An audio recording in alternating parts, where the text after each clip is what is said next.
Nous sommes le samedi 8 juin 2019. Mesdames et messieurs, bonjour et bienvenue au journal sur la télévision nationale. Les performances réalisées par le Bénin séduisent la Banque africaine de développement. L'institution a évalué la mise en œuvre de sa stratégie pays. Les détails dans un instant.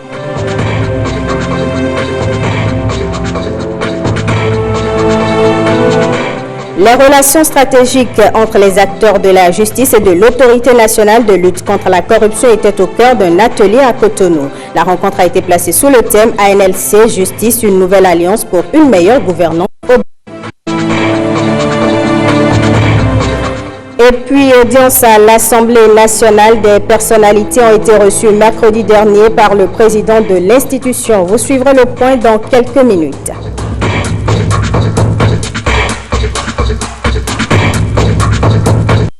Le verdict est tombé. La Cour constitutionnelle a jugé irrecevable la requête de Martine de Souza-Attignon par rapport à la candidature de Armand Rousseau au poste de conseiller à la HAC. C'est la principale décision à retenir de l'audience publique tenue à la Cour ce vendredi. Lénaïk Agbazaou. C'est la sentence de la haute juridiction. La requête de Martine de Souza, épouse Attignon, est irrecevable. Elle a formé un recours en inconstitutionnalité de la classification de la candidature de Armand Godonou-Onsou, monteur à l'ORTB, au poste de conseiller à la HAC. Considérant qu'ayant déjà jugé par décision DCC 0962 du 12 mai 2009 que les concepts de professionnels de l'audiovisuel de la communication et de professionnels des médias recouvrent la même réalité, qu'il y a lieu de dire et juger que la mention professionnelle des médias ne constitue pas une violation de la Constitution, que par ailleurs, et par la même décision, il a été jugé que l'expression professionnelle, dans le cas d'espèce, s'entend de l'aptitude avérée à exercer un métier sans que cette aptitude soit nécessairement sanctionnée par un diplôme. Qu'il s'ensuit que tout professionnel de médias, diplômé ou non, est habilité à participer à la désignation de ses pairs à la haute autorité de l'audiovisuel et de la communication. Considérant qu'en l'état ou l'espèce n'apporte aucun élément nouveau au terme du débat, il y a lieu de dire que le recours est irrecevable pour chose jugée. En conséquence, dit que le recours est irrecevable. En ce qui concerne 4 autres requêtes relatives aussi aux candidatures au poste de conseiller à la HAC et tendant aux mêmes fins, la Cour constitutionnelle a estimé qu'il y a lieu de les joindre pour y être statué par une seule et même décision. Il s'agit notamment des recours formés contre Franck Potiemé, Basile Tibozo et Guy Constant Eroumi pour violation du code électoral de la presse béninoise. Article 1er dit que la requête de M. Médis Agbeunko est recevable. Article 2 dit que le protocole additionnel A1 SP1/12 de la CEDEAO sur la démocratie et la bonne gouvernance n'est pas applicable à l'espèce. Article 3 dit que l'article 13 du Code électoral de la presse est contraire aux articles 15 et 16 de la loi organique sur la haute autorité de l'audiovisuel et de la communication. Article 4 dit que les articles 98 et 99 du Code électoral de la presse sont contraires à l'article 98 de la Constitution. Article 5 dit que les articles 13, 98 et 99 du Code électoral de la presse sont séparés de l'ensemble du texte. Article 6 dit que la modification du Code électoral de la presse par l'Assemblée spéciale n'est pas contraire à la Constitution. Voilà qui vient désormais situer les professionnels des médias par rapport au scrutin du 15 juin prochain. D'une audience à une autre, le président de l'Assemblée nationale a reçu mercredi dernier plusieurs personnalités en audience. Entre autres délégations, on peut citer celle du Parlement des jeunes, mais aussi des représentants du collectif des cadres de la commune de Banté. Guillaume Avienou pour le compte-rendu. Un agenda chargé pour le président Louis Vlavonou ce mercredi. Le président de l'Assemblée nationale a successivement reçu 3 délégations. D'abord, celle du Parlement des jeunes du Bénin, venu lui présenter ses félicitations pour son élection et lui exposer la mission de l'institution. Nous avons vu un président de l'Assemblée nationale disposé à écouter la jeunesse, à contribuer à la résolution des problèmes de la jeunesse. Nous lui avons évoqué nos difficultés que nous traversons pour notre bon fonctionnement et qu'est-ce que nous pensons pour une jeunesse béninoise bien épanouie. Et nous lui avons aussi adressé quelques doléances et tout de suite, l'autorité parlementaire ne s'est pas fait prier. Elle a pris ses responsabilités et a donné automatiquement des instructions et prévoit même instaurer un cadre au cours duquel nous allons nous revoir prochainement pour plus discuter et une séance de travail en quelque sorte, si je peux m'exprimer ainsi, pour le bon fonctionnement de notre institution. À la suite du Parlement des jeunes du Bénin, une délégation du réseau africain des personnels des parlements, le RAP, conduite par son président. Le RAP s'engage à accompagner le nouveau président de l'Assemblée nationale du Bénin dans sa mission. Le RAP, c'est un cadre de concertation apolitique et professionnel qui a pour but de renforcer les capacités de notre institution et de promouvoir aussi le travail bien fait pour une image de notre institution parlementaire. Le président, il est très très heureux de nous recevoir. Il nous a remercié d'avoir fait la démarche et a promis de travailler avec nous pour que la mission qui lui a été assignée soit accomplie. Enfin, le président du Parlement béninois a échangé avec des représentants du collectif des jeunes cadres de la commune de Banté sur la situation sociopolitique dans cette localité du pays. L'Assemblée nationale, le représentant du peuple ne doit pas oublier la jeunesse de la commune de Banté. Il faut aussi notifier que cette assemblée, il faut que notre action oriente un peu vers la jeunesse pour qu'on puisse trouver une place pour motiver cette jeunesse-là, pour lui montrer qu'en réalité, nous nous attachons à ce que nous sommes en train de faire. Nous ne sommes pas pressés, nous avons un engagement, nous avons une conviction, il faut travailler avant de pouvoir trouver quelque chose en retour. Avec le président Talon, il ne faut pas être pressé. Je profite aussi de l'occasion pour des gens qui nous aidaient, même si c'est la moindre, il faut quand même espérer dans le temps, mais il faut d'abord travailler. Chacune des délégations reçues s'est dite satisfaite des échanges qu'elle a eus avec le président Louis Vlavonou. Parlons maintenant des acteurs du secteur de la justice et de l'autorité nationale de lutte contre la corruption qui se sont retrouvés hier à Cotonou. Ils réfléchissent sur les relations stratégiques entre les deux institutions. C'est à la faveur d'un atelier placé sous le thème ANLC Justice, une nouvelle alliance pour une meilleure gouvernance au Bénin. Aurélie Sauton. Cette séance de réflexion s'inscrit dans le cadre du renforcement des relations entre l'autorité nationale de lutte contre la corruption, ANLC, et la justice. Une collaboration voulue par la loi portant lutte contre la corruption et autres infractions connaissent en République du Bénin. Il s'agit d'un partenariat stratégique pour une plus grande efficacité de cette lutte. Les réflexions tournent autour du thème ANLC Justice, une nouvelle alliance pour une meilleure gouvernance au Bénin. Il s'agit pour le présent atelier de réfléchir et de présenter un état des lieux sur la collaboration entre l'autorité nationale de lutte contre la corruption et la justice, de trouver des mécanismes pour rendre plus effective la dénonciation par l'autorité nationale de lutte contre la corruption au procureur de la République des faits relevant de la corruption, de rendre plus fonctionnelles les dispositions de la loi portant organisation judiciaire qui portent sur la constitution de partie civile pour l'autorité nationale de lutte contre la corruption sur les faits de corruption, de définir les modalités pour rendre plus effectives les demandes de concours de la justice auprès de l'autorité nationale de lutte contre la corruption, d'identifier les thématiques pour des activités de sensibilisation dans le cadre de la lutte contre la corruption au regard des infractions récurrentes dont la justice a connaissance. Une alliance dont la pertinence est reconnue et appréciée par le gouvernement. Selon le représentant du ministre de la Justice, la lutte contre la corruption, plus qu'une obligation, est une nécessité pour tout pouvoir qui aspire au mieux-être de son peuple. En effet, la délinquance en matière de corruption revêt de multiples formes et gagne chaque jour en finesse.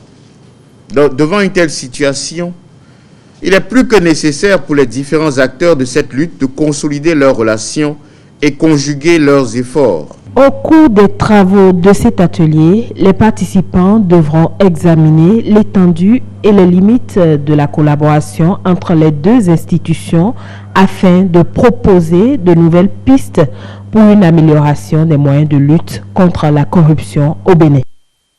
Les engagements de la Banque africaine de développement vis-à-vis du Bénin s'élèvent à 290 milliards de francs CFA pour la période 2017-2021. Quelques mois après la mise en œuvre de la stratégie pays, l'heure est à l'évaluation et à l'affichage des résultats qui valorisent d'ailleurs les performances du Bénin. Le compte rendu est signé Rebecca Kendiarondé. Un parterre d'invités de haut rang. Parmi eux, des ambassadeurs accrédités au Bénin, des experts de la Banque africaine de développement et des ministres du gouvernement. Deux sujets d'envergure les rassemblent ici dans cette salle. Il s'agit de la revue du document de stratégie pays 2017-2021 combinée avec la revue de la performance du portefeuille pays 2019. Démarré en février dernier, le processus a déjà à son actif plusieurs activités. L'organisation des visites de sites de certains projets financés par la banque du 6 au 10 mai 2019 avec une revue conjointe du portefeuille le jeudi 9 mai 2019. L'organisation des sessions d'échanges thématiques avec les différents ministères sectoriels du 27 au 29 mai 2019. L'organisation d'un atelier technique dans ce même hôtel le vendredi 31 mai 2019. La stratégie de la Banque pour le Bénin a été adoptée le 11 octobre 2017 par le conseil d'administration de la BAD. Il s'articule autour de deux piliers majeurs. Le développement des chaînes de valeur agricole et de l'agro-industrie et le renforcement des infrastructures de soutien à la compétitivité et à l'intégration régionale. Il s'agit donc d'un processus participatif et inclusif qui a abouti à des résultats qui valorisent les performances du Bénin dans plusieurs domaines. Je me réjouis de constater que l'évaluation de la mise en œuvre de la stratégie après 2 années est positive. Je voudrais saisir l'occasion pour féliciter le gouvernement pour les bonnes performances économiques et financières enregistrées ces dernières années, avec une croissance moyenne de 6%. Nous encourageons également les autorités à poursuivre les réformes économiques et structurelles pour maintenir la stabilité macroéconomique et promouvoir une croissance économique inclusive, créatrice d'emplois, tout cela dans un environnement de paix. La coopération entre la Banque africaine de développement BAD et le Bénin remonte à 1972. Les financements accordés par l'institution depuis lors s'élèvent à près de 650 milliards de francs CFA. Dans le cadre de la mise en œuvre du document de stratégie pays 2017-2021, le portefeuille actif comporte 15 projets, dont 12 nationaux et 3 régionaux. Le montant total des engagements s'élève à 361 millions d'unités de compte, soit 290 milliards de francs CFA. À la date du 31 mai 2019, le taux de décaissement global du portefeuille s'établissait à 30,24% et comme la directrice générale de la banque vient de le dire, nous devons nous en réjouir parce que c'est une réelle performance. La mise en œuvre du document de stratégie pays, approuvé en octobre 2017, a permis de relever de nombreux défis. Je voudrais en rappeler un certain nombre, notamment dans le domaine de la sécurité alimentaire, dans le domaine des infrastructures et surtout dans le domaine de la compétitivité et de l'intégration régionale. Plus spécifiquement, dans le secteur agricole, grâce à l'appui de la BAD, nous avons réalisé l'aménagement de 1350 hectares pour la maîtrise d'eau totale. Nous avons mis en valeur près de 800 hectares de terres agricoles, réalisé 620 hectares de plantations forestières, ainsi que 50 000 hectares de forêts classées enrichies. Ces opérations ont contribué à la hausse des revenus dans le monde rural et surtout, elles ont permis de créer plus de 2000 emplois directs et de milliers d'emplois indirects. Des résultats probants, des prouesses qui confortent la Banque africaine de développement dans sa décision d'installer son bureau national, dont il fait d'ailleurs l'inauguration ce jour. La décision d'ouverture d'un bureau au Bénin a été prise par le conseil d'administration de la Banque africaine de développement en février 2017. Cette décision s'inscrit dans le cadre de la mise en œuvre du nouveau modèle de développement et de prestation des services de la banque et de sa volonté de continuer à renforcer sa présence sur le terrain pour une meilleure efficacité de ses interventions. Pour une meilleure efficacité de ses interventions, mais aussi pour accroître son portefeuille, ce qui favoriserait à coup sûr l'ouverture de nouvelles possibilités, aussi bien dans le secteur public que privé, pour des projets de développement qualitatif.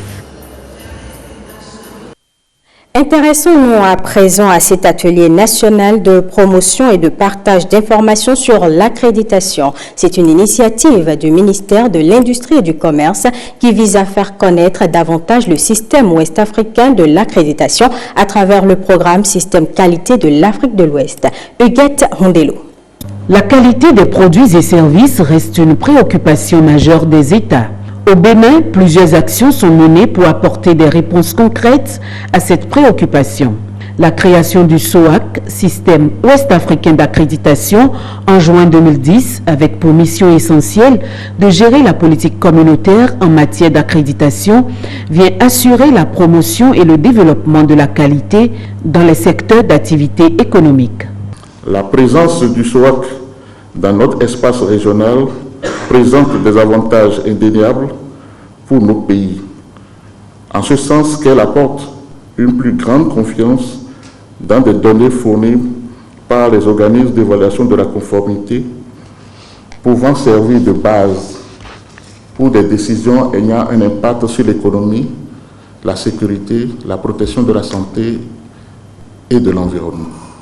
L'opéralisation du SOAC permet aux bénéficiaires que sont les laboratoires, les organismes de certification et d'inspection, de se faire accréditer à moindre coût.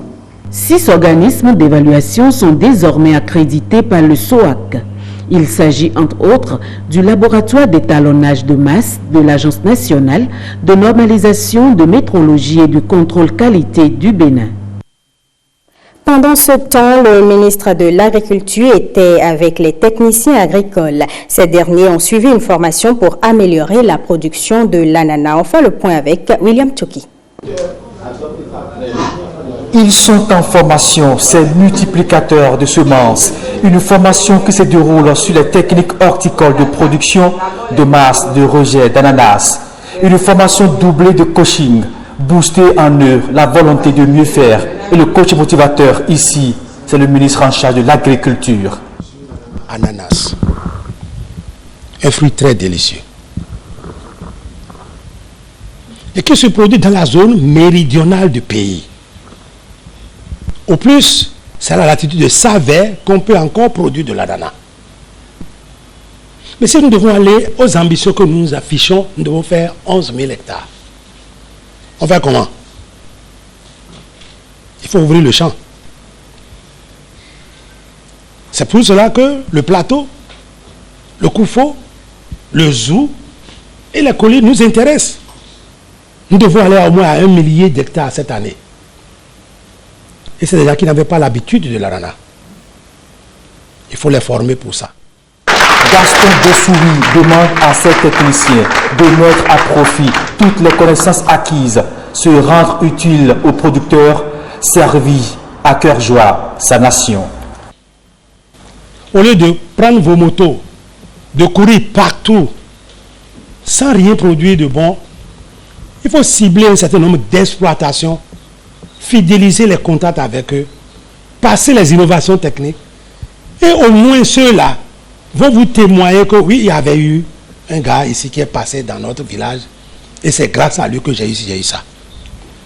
Je voudrais qu'après avoir séjourné dans un coin, quand vous retournez 5 ans, 10 ans, 15 ans après, les gens soient pressés de vous offrir un poulet, de vous offrir une mesure de gari, en reconnaissance de l'effort que vous aviez fait à leur côté pour changer leurs habitudes. Mieux, il invite ses vis-à-vis à respecter les itinéraires techniques, seul gage pour conquérir le marché de la sous-région, de l'Europe et des Amériques. Il faut faire la découpe, faire des salades de fruits, empaquer, congeler et envoyer partout dans le monde. Nous sommes en train de faire notre devoir. Mais et vous, là, vous faites quoi? La question est posée par l'autorité, mais elle donne encore la réponse. Je vous veux des hommes engagés. Des gens d'une génération qui vont dire, oui, en montant, on a fait les 600 000 tonnes d'arana, on a fait les 800 000 tonnes d'arana. Aujourd'hui, on peut dire fièrement que le Bénin est premier en coton. Ah, on ne s'est pas réveillé hier pour aller à cette place. Hein. Ce n'est pas la veille de la chasse qu'on dresse le chien. Ça se fait bien avant. Vous le savez, le 11 juin prochain, les candidats au certificat d'études primaires vont démarrer les compositions. Cet examen a vu défiler des années durant plusieurs générations d'apprenants. Mais aujourd'hui, l'on se demande si le diplôme du CEP a toujours son importance. Suivez plutôt. Le certificat d'études primaires est un diplôme de base qui sanctionne la fin des études primaires. Auparavant, avec ce diplôme, on pouvait se faire une place sur le marché de l'emploi. Mais aujourd'hui, le constat est tout autre. Bon, actuellement, le CEP n'a plus la valeur comme en temps. Parce qu'avant, par exemple, quand vous avez le diplôme du CEP, c'est que vous pouvez postuler à n'importe quel concours. Vous pouvez postuler à n'importe quel concours, vous pouvez aller à la douane, à la police, un peu partout à la poste. En temps aussi, avec le CEP, vous pouvez être moniteur, vous pouvez enseigner. Alors qu'actuellement, le minimum maintenant, c'est le bac, sinon plus. Plusieurs facteurs peuvent expliquer ce fait. Bon, le CEP a perdu sa valeur parce que, vous avez vu, les diplômes aussi ont été un peu dévalués. Et compte tenu quand même du niveau qui baisse tout le temps, des apprenants et puis quand même des éducateurs également. Avant, il faut un certain âge avant d'accéder à la classe de CI. Beaucoup de parents aujourd'hui, vous allez voir, à 3 ans, on inscrit l'enfant, vous refusez, ils les amènent dans les écoles privées. Donc, l'enfant qui n'a pas encore le mental prêt pour aller à l'école, on le met de force. Et il est là, il commence. Et difficilement, vous allez voir, au fil des années, c'est très difficile pour qu'il sache que ce qu'il veut faire est sérieux. Le CEP, le certificat d'études primaires, n'a pas conservé sa valeur originelle, mais ce n'est pas une raison pour en arriver à sa suppression, estiment ces acteurs de l'éducation. Je préfère qu'on le garde parce que nous n'avons pas encore atteint ce niveau quand même de développement de conscience professionnelle. Parce que vous savez, vous ne savez pas comment l'enfant a évolué du CI au CM2. Peut-être qu'on l'a aidé, par exemple, il y a tout ça là. S'il faudrait quand même qu'on supprime le CEP et qu'il aille au collège, je ne sais pas ce qui va devenir celui-là. Il est vrai que pour postuler à un emploi, on ne nous demande pas le CEPE. Mais le CEPE continue d'avoir sa valeur. Parce qu'on ne peut pas faire 6 ans sans pouvoir apprécier l'avant, sans pouvoir l'évaluer au point de certifier son niveau et de lui délivrer une attestation qui prouve qu'il a fini le niveau primaire. J'ai croisé des aînés qui n'ont que le niveau CPE. Et quand vous les voyez parler le français, ils n'ont rien à envier à nos apprenants qui ont le bac, actuellement ou bien qui ont le PPC. Ce diplôme est toujours important parce que tout le monde n'a pas la chance d'avoir un master, d'avoir une licence ou bien une maîtrise. Non. Certains, on leur demande qu'est-ce que tu sais faire. D'accord? Maintenant, même si tu veux apprendre la couture aujourd'hui, il faut pouvoir lire au moins le centimètre. Si tu n'as pas été à l'école, tu ne peux pas lire, tu ne peux pas compter 1, 2, 3, au moins jusqu'à 20. Donc tout le monde n'est pas appelé à finir dans un bureau.